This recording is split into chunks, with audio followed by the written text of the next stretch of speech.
자, 김남국은 코인판의 0.01% 전주였다라는 그런 칼럼이 오늘 조선일보에 실렸어요. 그래서 가상화폐 지금까지 투자자가 627만 명인데 10억 이상 투자자는 고작 900명에 불과합니다. 자, 이것은요, 김남국이 보유한 코인 가치가 한때 100억 전후에 달했다고 하고, 금융위원회에 따르면 지난해 말 10억 이상 가상자산 투자자는 900명에 불과했고, 거래소에 가입한 627만 명 중에서 0.014%였다는 거예요. 그래서 김남국이처럼 40대 초반에 10억 이상을 보유한 사람은 200명에 불과하고, 거래소에 가입한 40대 177만 명의 0.01%, 해당 연령대 전체 인구의 0.002%라는 거예요.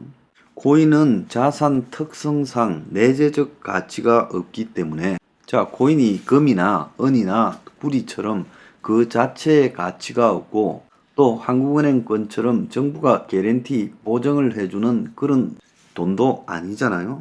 그러니까 코인으로 누군가 돈을 벌면 누군가 손해를 보는 제로섬이라고 말합니다. 내가 진짜 코인에서 내가 돈 따는 거는 남 돈을 따먹고 남 눈에 피눈물을 흘리게 하겠다라는 그런 제로섬이라고 말을 했잖아요. 이제서 이 말을 해요.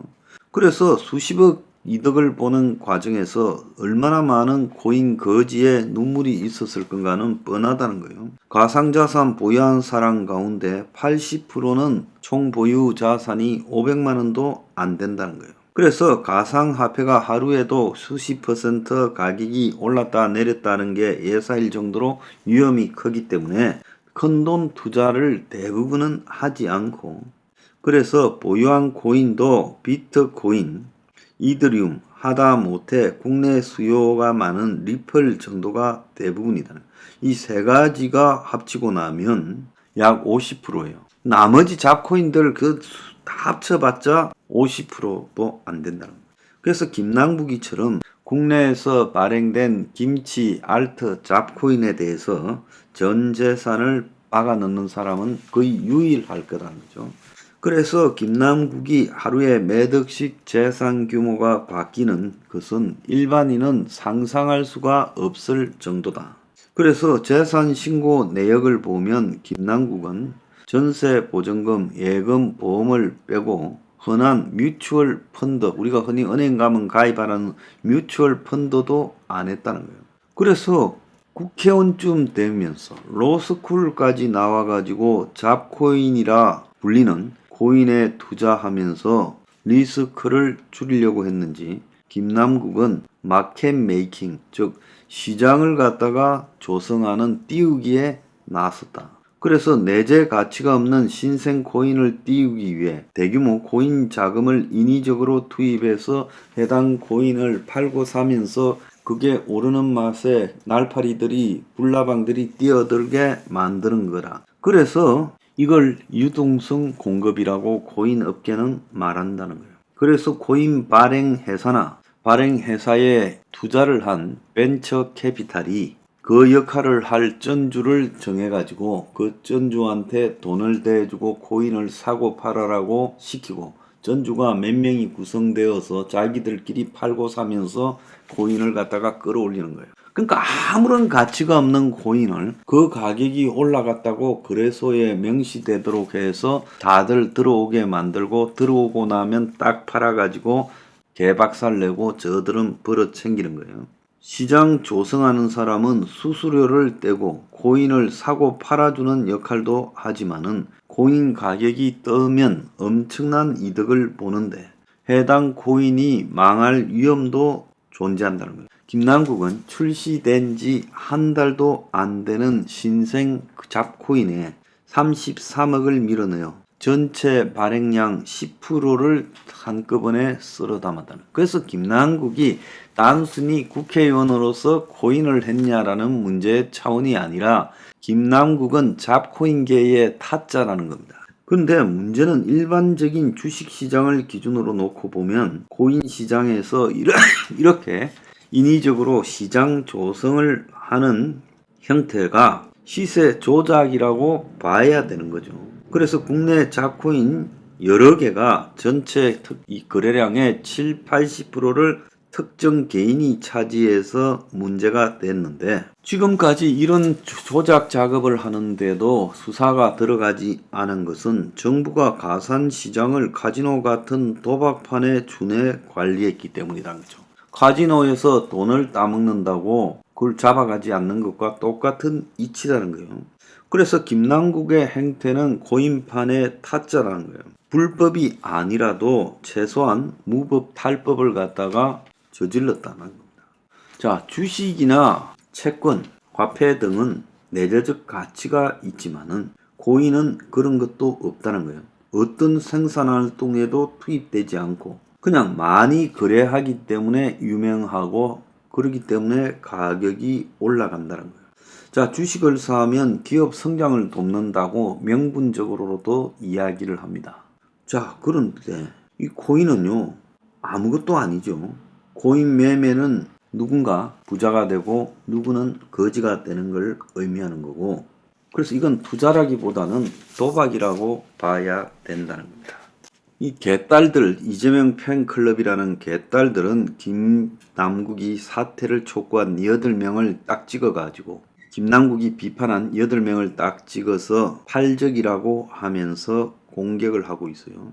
그래서 현재 의원이 아닌 8명이 비판했다고 이들을 갖다가 원의 팔적이라고 하고 공격을 하고 있습니다. 그래서 우리 김남국이 돈 많이 벌어 이러고 있죠. 자, 그런데 이들 개딸들 뿐만 아니라 정의구현사재단의 신부, 심지어 김어준이까지 지금 김남국을 옹호해주고 있어요. 신부라는 자가 돈을 벌려고 코인에 투자한 게 무슨 죄냐고 말을 합니다. 이것도 정의구현사재단 소속 지성용 신부라는 사람이 14일 페이스북에 누구든지 욕망 없는 자 김남국에게 돌을 던져라 이러면서 김 의원은 수도자도 스님도 신부도 아니다. 진보는 돈 벌면 안 되는가라고 말을 했어요. 그래서 성경에 나오는 돌을 던져라라는 스스로 반성을 하라, 남을 비판하기 전에 그런 논리를 이제 김남국에 재짓지 않은 자 돌을 던져라고 지금 신부라는 자가 말을 하고 있습니다. 김어준은요, 김남국을 지금 유일하게 이 김어준의 유튜버 채널에 출연시켜서 진보는 도덕적이어야 된다라는 것은 보수가 진보를 탄압하기 위해 만드는 프레임이다. 지금 김남국 의혹에 대해서 공격하는 것은 일종의 숫골들이 만드는 프레임이다. 자, 요렇게 비난하고 있어요. 오랜 세월 보수가 우리 사회를 지배하면서 진보를 도덕성 굴레 안에 가두는 데 성공했다.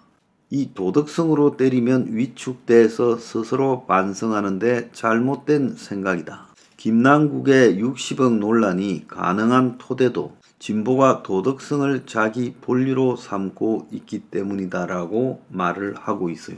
이제 좀 미쳐가고 있습니다. 이자도 도덕에 별로 자신이 없으니까 이렇게 이야기하겠죠. 진보 보수를 떠나서 자, 노블레스 오블레스 이거는요 원칙입니다. 그래서 적어도 공직에 진출해서 어깨에 힘주고 싶으면 오블라이저 공직이 지켜야 될 의무가 있다는 거예요. 사회적 의무가요.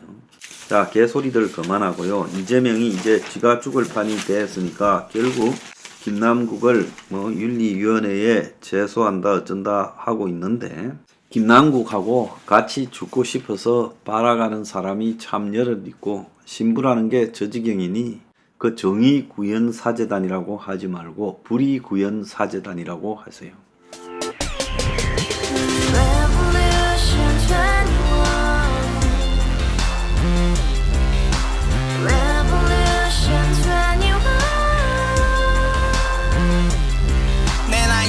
월세 30 코인빚만 300 서울에 온지 벌써 10년 아둥바둥 버텼지만 여전히 난 반지 하에 제왕 곰팡이 연문제약 내 미래는 깡통망통 완전히 폭망 90원 창문만큼 작아진 내 꿈 연애 결혼 내 집 모든 게 헛꿈 1년 전 떠난 여친 울며 말했지 같이 써봤자 평생 가본 게 꼭꼭꼭하지 Revolution 21 소유주 Revolution 21 가바후스 700 나의 소주 택시기사 우라부지 마트 캐셔 울어무니 우리 집안 다 털어봤자 후줄 그래 개선민 내 미래 거기서 팍 끝난 거지 팍더 이상 노력 따윈 괴물이 스펙 찾아서 말리 비오는 날 알바 잘려 맨날 학원 날 개쳐 발려 밤비 내리는 양화대교 홀로 걷고 있을 때 현수막에 아로 새겨진 평당 700짜리 아파트 다 같이 소리 질러 혁명 21 Revolution 21 가바후스 700 나도 소유주 Revolution 21 가바후스 700 나의 소주 You and I, we live together in the house. Brand new day, and your dream had just begun. Revolution 21, only open happiness. 너의 곁에 내가 영원히 함께. 지금까지 정치인들 입만 열면 찝찝찝 개소리